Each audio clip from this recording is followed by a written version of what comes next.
Yemen में फांसी की सजा पाने वाली निमिषा प्रिया को जीवन दान मिल गया है, ऐसा दावा किया गया। पूरी दुनिया मान बैठी थी कि निमिषा प्रिया का अंत करीब है, लेकिन अब दावा ये कि निमिषा को फांसी की सजा नहीं होगी। हालांकि इस दावे का खंडन भी कर दिया गया है।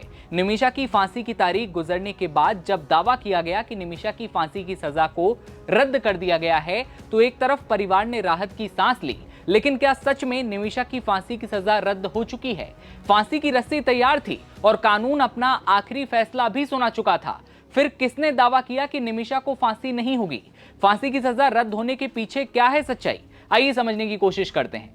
नमस्ते, हमारा नाम दिव्यांशु है, आप नवभारत टाइम्स देख रहे हैं। भारतीय नर्स निमिषा प्रिया, जिस पर यमन में अपने साथी अब्दो मेहदी की हत्या का आरोप है, को वहां की अदालत ने फांसी की सजा सुना दी थी, लेकिन अब ये सजाए मौत का फैसला रद्द हो चुका है।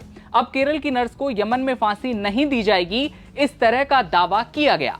भारत के ग्रैंड मुफ्ती कंथापुरम एपी अबूबकर मुस्लियार ऑफिस की ओर से यह दावा किया गया। दावा यह कि निमिषा प्रिया की जो फांसी है वो पूरी तरह से रद्द कर दी गई है। फांसी की तैयारियां भी की जा रही थी। तारीख 16 जुलाई तय की गई थी। इस सजा को पहले निलंबित किया जाता है और अब फांसी के फैसले को पूरी तरह से पलट दिया गया। ये दावा किया गया था, लेकिन इस कहानी में नया मोड़ तब आया जब निमिषा की फांसी की सजा रद्द होने के दावे को साफ तौर पर गलत बताया गया। इसका खंडन भी किया गया।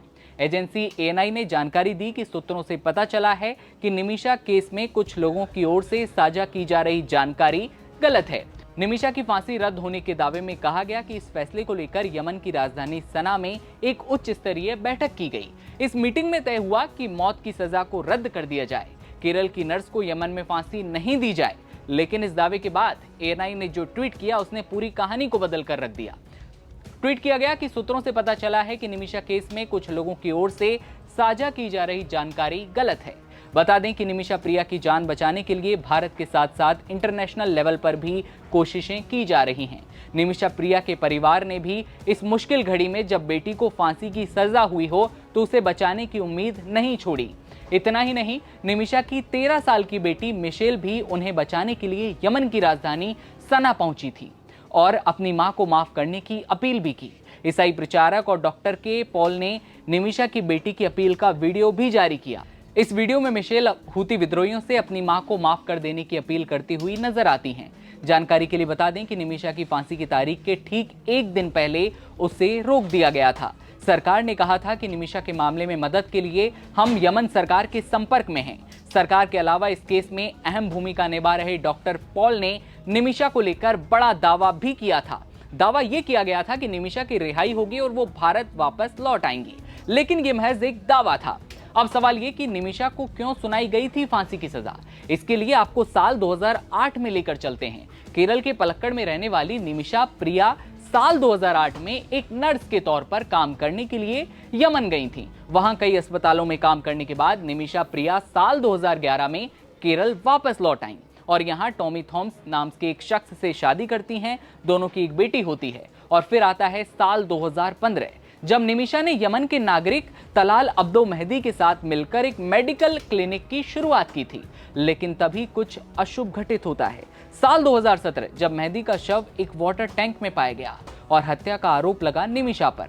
आरोप है कि निमिषा ने नींद की दवा की जो डोज है वो ज्यादा देकर मेहदी की हत्या की और उनके शव को छिपाने की कोशिश भी की। इसके एक महीने बाद निमिषा को यमन सऊदी अरब की सीमा से गिरफ्तार किया गया।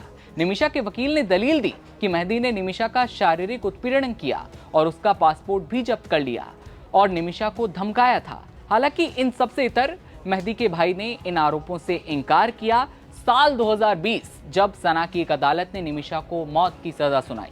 साल 2023, जब यमन के सर्वोच्च न्यायालय ने भी इस सजा को बरकरार रखा।